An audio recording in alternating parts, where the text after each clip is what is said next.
This day in sports history.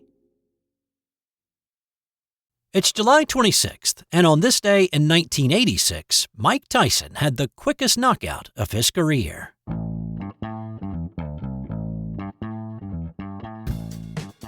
This was Mike Tyson on the way up, and on this night, he stepped into the ring with Marvis Frazier, the son of former heavyweight champion Joe Frazier. Tyson was on a mission. Prior to 86, he had 15 fights under his belt, won all of them by knockout, and only one going past the third round. So he was fighting a lot and winning quickly. In the first 7 months of 86, Tyson had already fought 9 times, won all of those, 7 by knockout. Iron Mike had worked his way up to the number 2 boxer in the WBC, and he was on course to challenge for the heavyweight title held at that point by Trevor Berbick. Even though Frazier had a 16-1 record with 7 knockouts and he had fought Larry Holmes in 83, and even though he had a nearly 6-inch reach advantage on Iron Mike, he was a huge underdog in this fight, and he was definitely not ready for what was about to come at him. This fight was in Glen Falls, New York, in a 4,800-seat arena, just 90 miles from Tyson's hometown of Catskill, and so the gathered crowd was definitely pro-Tyson. He probably didn't need much encouragement. Tyson encouraged himself enough, and he paced the ring pre-fight like a caged tiger. He had an intense look on his face, and he was anxious to start throwing punches. When the bell finally rang, Tyson charged Frazier, and before play-by-play man Jim Lampley had even finished explaining the rules they were boxing under, Tyson had thrown 6 punches already. Tyson comes out slugging. He comes out smoking like Marvis's father, Joe. Marvis must move or we're going to be out of here very, very quickly. Uppercut, and Marvis is hurt. Frazier is down. Joe Cortez moves in to have a look, and he's going to stop the fight. It did not last. When referee Joe Cortez stopped the fight, only 30 seconds had ticked off the clock.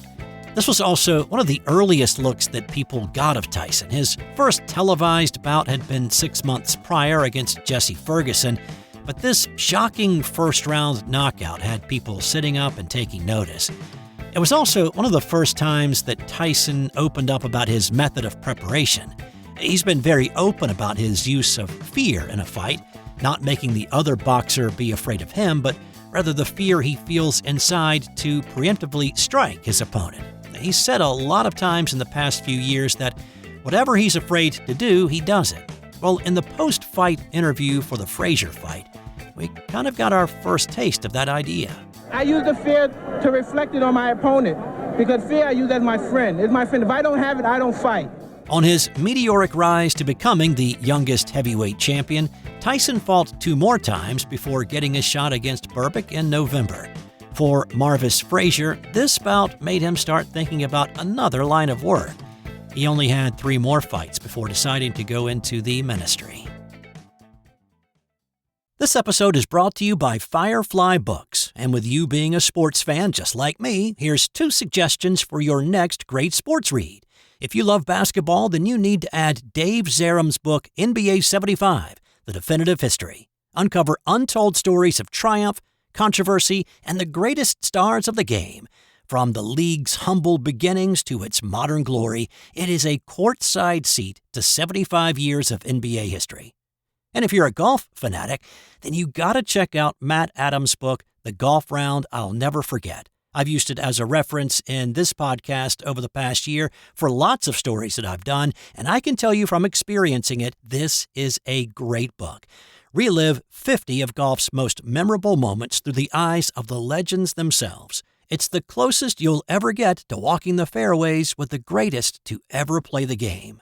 Grab your copy of NBA 75 or The Golf Round I'll Never Forget, available from Firefly, wherever you get your books. On this day in 1998, tragedy struck during the running of the US 500 at Michigan International Speedway, but not on the track. Instead, 3 spectators were killed. This was the 12th race of that season's Kart Champ Car Series. On lap 175 of the 250-mile race, Adrian Fernandez got a little too high on the racetrack, got into the marbles, and he crashed into the outside wall. And it's been a heavy impact against the wall. It looked as though it was another situation of getting out wide. Yes, he got in the marbles, and the wheel flying over the fencing as well, and that perhaps has gone into the grandstand. So that's a very worrying moment. Adrian Fernandez hitting the wall extremely hard coming out of turn number 4. Now, that wheel assembly is heavy, about 65 to 75 pounds, and popping off a race car doing 200 miles an hour turns that into a deadly projectile. Unfortunately, that wheel did go into the grandstand, killing fans Cheryl Laster, Michael Totkus, and Ken Fox. 6 others were injured. Interestingly, it took another similar incident the following year at Charlotte Motor Speedway that also killed 3 spectators before any protective action was taken. Tethers were eventually added to the wheels to keep them attached to the car in the event of an accident, as well as changing the catch fences at racetracks to attempt to keep debris from flying into the seats. On this day in 2009, it was the end of another Tour de France. On top of the podium stood Alberto Contador, the team leader of Astana, and finishing third was Lance Armstrong, who was also riding with Astana. Now, Lance did not know how to be a lieutenant. He was a field general, and the two had worked against each other throughout this tour. But the real reason that I bring up this story is this. This was Lance's comeback year. But why? He'd won his 7 tours. He'd retired after the 2005 Tour de France. He'd been out of cycling for 3 years, out of the spotlight, nobody drug testing him. Sure, there were still suspicions of blood doping during his tour wins, lots of books coming out, but he was done. No need to look into it anymore.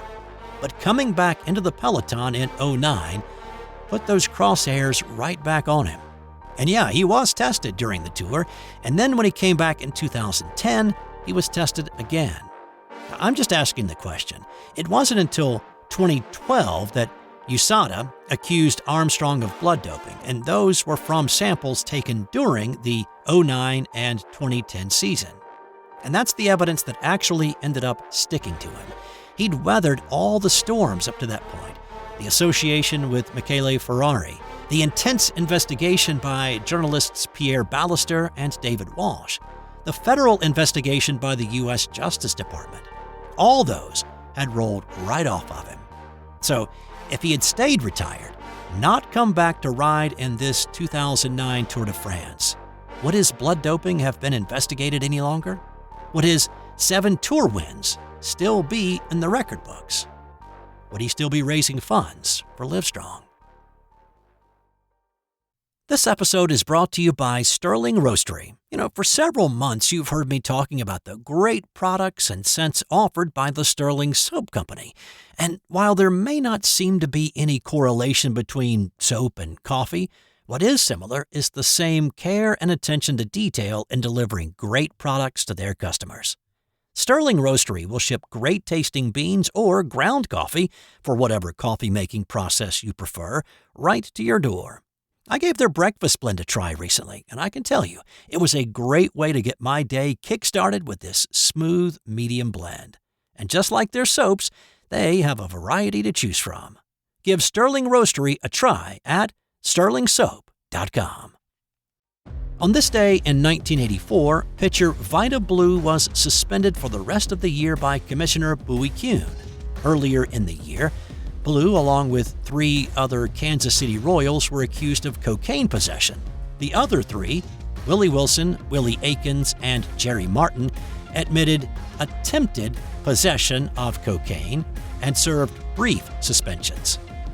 Blue, however, pled guilty to actual possession, and he spent 3 months in jail. Kuhn dropped an additional hammer on him. The Royals had already dropped him from the roster, and he was trying to catch on with the San Francisco Giants. But Kuhn's suspension put the kibosh on that, prohibiting him from working for any team until the '85 season.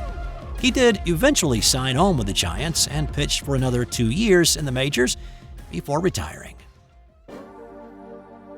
On this day in 1948, it was the last public appearance of Babe Ruth. At this point, Ruth had already checked into the hospital where he would eventually pass away. On this night, he stepped out one last time to attend the premiere of The Babe Ruth Story, a highly fictionalized version of his own life. He was barely able to speak at this point and didn't do much more than wave at those in attendance. After the movie, which is considered by critics to be one of the worst films ever made, Babe went back to the hospital where he died 3 weeks later. On this day in 1992, 45-year-old Nolan Ryan struck out 5 Baltimore Orioles and tallied his 100th K of the season. It was his 23rd straight season with 100 or more strikeouts, setting a new major league record. He had only one more season after this one left in his career, but he was still showing he had gas left in the tank. After the win on this night, he was 5-0 on the year with a 1.65 ERA. The season sort of went south for him after that game. He lost his final 9 decisions of the year. And one more baseball story for you. Stop me if this sounds familiar, but on this day in 1933, Joe DiMaggio failed to get a hit, and his consecutive game hitting streak was over. Wait a second, didn't you just do that story? I did, but that was 1941. This is 1933. And Joe D was playing with the San Francisco Seals in the minors in the Pacific Coast League. His streak was stopped on this day at 61 consecutive games. Speaking of consecutive streaks, how about this one? On this day in 1955, Ted Allen, the Horseshoe King, tossed 72 consecutive ringers in a competition in Murray, Utah. He was the Babe Ruth of horseshoes, winning 771 times in his 33-year horseshoe tossing career. He designed his own horseshoes specifically for use in competition. He not only used them himself, but he sold them to others willing to wait about 2 years to get their own Ted Allen forged shoes.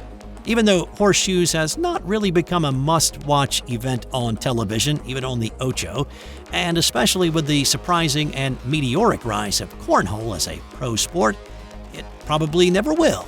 But it is still interesting that this is a 70-year-old record, and it has not really been approached. In the only database I could find, the closest anybody has come is 50 consecutive ringers. Long live the kinger of the ringer. And time now for today's That's Got Nothing to Do with Sports fun fact. President Zachary Taylor died after consuming a lot of cherries and drinking milk at a July 4th celebration. At least, that's what a lot of people think caused his death. He was the guest at a gathering commemorating the installation of the cornerstone of the Washington Monument. The host offered a bowl full of cherries and chilled milk and ice as a way to cool off. Taylor consumed an abundance of both. He began to have stomach cramps and other gastrointestinal distress after that. He spent the next 5 days in bed before dying on the 9th.